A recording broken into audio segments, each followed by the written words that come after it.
Often people are like, oh, kind of careful about bringing up that topic or feel uncomfortable about it. And really, when you lose someone you love, you want to talk about them. You want to talk about, the hard times, the good times. June 27th, 2000. Warren, Massachusetts. A 16-year-old lifeguard starts a normal shift at Comins Pond.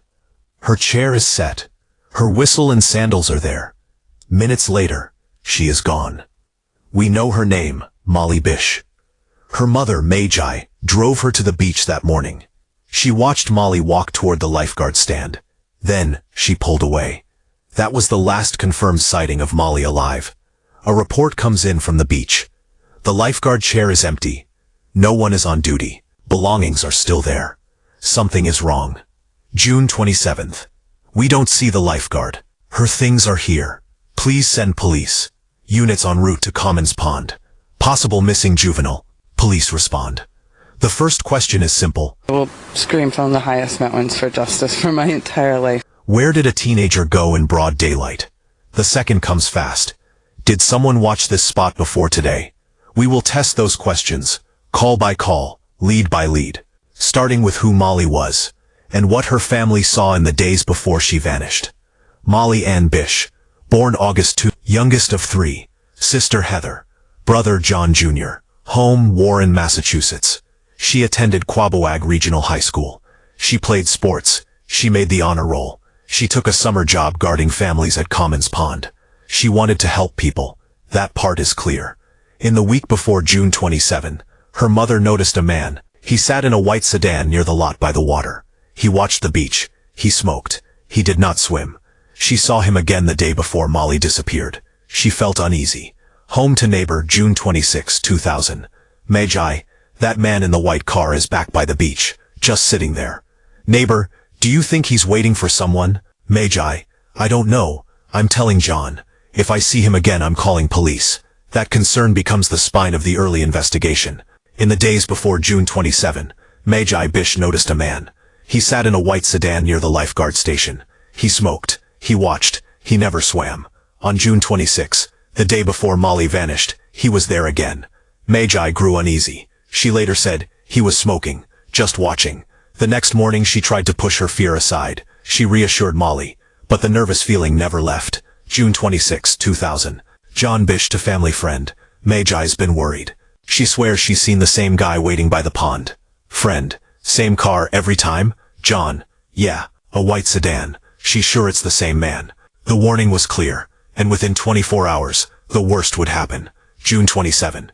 Molly gets ready for work. She wears her red lifeguard swimsuit. She gathers her bag, towel, and whistle. At 10 a.m. Magi drives her to Comins Pond. She pulls into the small dirt lot. She watches her daughter walk the path toward the lifeguard chair. Then she drives away. That was the last confirmed time Molly Bish was seen alive. June 27, 10:10 a.m. Magi, she's all set. But John, I still had that feeling. John, don't worry Magi. She's fine. We'll see her tonight. But within minutes of her mother leaving, Molly was gone. Her chair, her sandals, her whistle, left behind. Her presence erased. It is now around 10:20 a.m. Just 20 minutes after Magi Bish dropped her daughter off at Comins Pond. Families begin to arrive. Children run down to the sand. Parents lay out towels. Swimmers head toward the water. But one thing is wrong. The lifeguard chair, the tall white stand at the edge of the pond, is empty. The seat where Molly should be sitting is vacant. Her red whistle hangs at the side. Her sandals rest on the ground. Her bag is nearby. But Molly Bish herself is gone. This is not a case of someone leaving for a break. Not a case of a lifeguard stepping away. The shift had barely begun, and her belongings prove she had intended to stay. Within moments, whispers move through the beach. Where's the lifeguard? Has anyone seen the girl? Children splash in the water, unaware. But the adults begin to sense it. Something is not right. Calls are made. First to staff, then to local police. The response is immediate. This is not just a teenager running late. This is a teenager already on duty, already in uniform, missing without explanation. June 27th, 2000, 10:28 a.m. We've got her belongings, but no lifeguard. Repeat, lifeguard is missing. Copy, juvenile female, 16. Units respond to Comins Pond. Police arrive on scene. They see what the parents saw. The sandals, the whistle, the chair, all untouched. No Molly. And the question forms instantly. How can a 16-year-old vanish in broad daylight, on a sunny morning, at a public pond, Within minutes of her mother's departure, there are no screams reported, no signs of a struggle, no evidence left on the sand. It is as if she was erased. The clock is ticking. Every minute without a lead makes recovery less likely. And for investigators, this scene becomes the starting point of the largest search in Massachusetts history. The call goes out. A lifeguard is missing at Comins Pond. By 10:30 a.m., Warren police are on scene. They see the evidence for themselves. A job left unfinished. A teenager's belongings untouched. A disappearance unfolding in real time.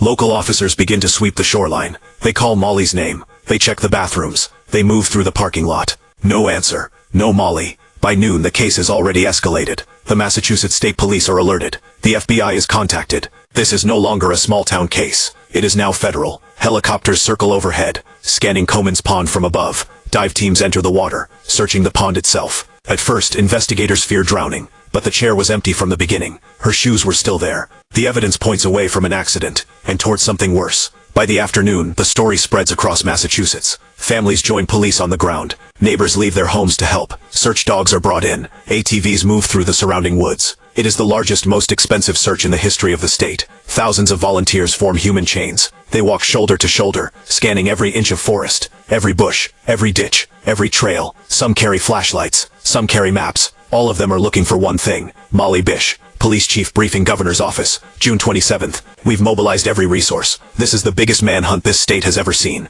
Governor's office. Understood. Keep us updated on every development. The search runs day and night. The community refuses to give up, but hours turn to days. And despite helicopters, divers, dogs, and thousands of eyes on the ground, there is no trace of Molly. It is as if she disappeared into thin air, and investigators are left with a chilling truth. A 16-year-old was taken in broad daylight, and whoever did it left nothing behind. Summer 2000 turns to fall. The search at Comins Pond slows, but for the Bish family, the waiting has only begun. They hang posters across Massachusetts. Gas stations, grocery stores, post offices, everywhere Molly's face stares back. 16 years old, missing. Vigils are held in Warren. Neighbors gather with candles. Prayers are spoken. Songs are sung. Hope is repeated like a mantra. Bring Molly home. But days turn to weeks. Weeks to months. Months to years. How can a 16-year-old vanish in daylight? How can she be taken with so many eyes nearby? A mother just down the road. Families walking the beach. Children playing in the water. And yet, no one saw anything. The case stays alive through the family's persistence. Magi speaks at schools. Heather, Molly's sister, organizes community events.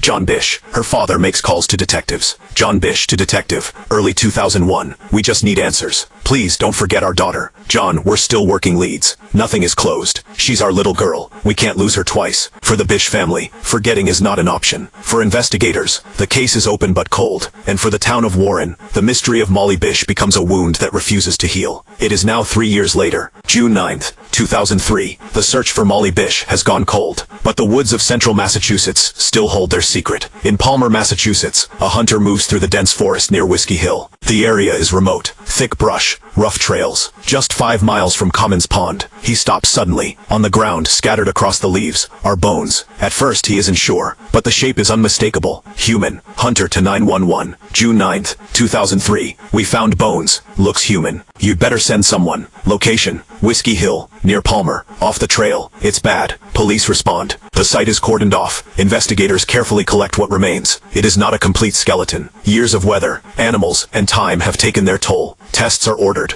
DNA is compared to the Bish family. The results return. It is Molly. The confirmation ends the search, but it does not bring the answer the family had prayed for. No cause of death can be determined. Too much time has passed. Too much evidence has been erased by nature. The investigators cannot say how Molly died, only that she did. The case shifts. It is no longer a missing person investigation. It is now a homicide, and the question changes from, where is Molly Bish, to who killed her? With Molly's remains found, the investigation pivots. If she did not drown, if she did not walk away, then someone took her, and someone left her body in the woods near Palmer. The first lead dates back to the very beginning. The man in the white car, seen by May, seen by others, smoking, watching, not swimming. Police released a sketch, but his identity was never confirmed. Years later, investigators focused on a new name, Rodney Stanger. He lived in Southbridge, Massachusetts at the time of Molly's disappearance. He owned a white car. He was violent. After Molly vanished, he moved to Florida. In 2008, he was arrested for murdering his girlfriend. Detectives saw the pattern. He fit the sketch. He lived nearby. He had the car, but they lacked the one thing that mattered most: direct evidence. Then came another name, Gerald Battistoni, a violent offender, a man tied to the area. He had a record of assault, and crucially, he had once been a police informant. When his name was linked to Molly's case, he attempted suicide in prison, but again, no charges were ever filed. Detective briefing, FBI contact, 2011. We've got two strong suspects, Stanger and Battistoni. Both fit the profile, both connected to the area. What's the evidence tying them directly to Molly? We don't have it. Two men, both capable of violence, both with access, both fitting the description. But after decades of searching, no one has been charged, and so the case sits, unresolved. A 16-year-old girl taken from her family, a community left with theories, not answers, and a killer still unpunished. With Molly's remains found, the investigation pivots. If she did not drown, if she did not walk away, then someone took her, and someone left her body in the woods near Palmer. The first lead dates back to the very beginning. The man in the white car, seen by Magi, seen by others, smoking, watching, not swimming. Police released a sketch, but his identity was never confirmed. Years later, investigators focused on a new name, Rodney Stanger. He lived in Southbridge, Massachusetts at the time of Molly's disappearance. He owned a white car. He was violent. After Molly vanished, he moved to Florida. In 2008, he was arrested for murdering his girlfriend. Detectives saw the pattern. He fit the sketch. He lived nearby. He had the car, but they lacked the one thing that mattered most, direct evidence. Then came another name, Gerald Battistoni, a violent offender, a man tied to the area. He had a record of assault, and crucially, he had once been a police informant. When his name was linked to Molly's case, he attempted suicide in prison. But again, no charges were ever filed. Detective briefing, FBI contact, 2011. We've got two strong suspects, Stanger and Battistoni. Both fit the profile, both connected to the area. What's the evidence tying them directly to Molly? We don't have it. Two men, both capable of violence, both with access, both fitting the description. But after decades of searching, no one has been charged, and so the case sits, unresolved. A 16-year-old girl, taken from her family, a community left with theories, not answers, and a killer still unpunished.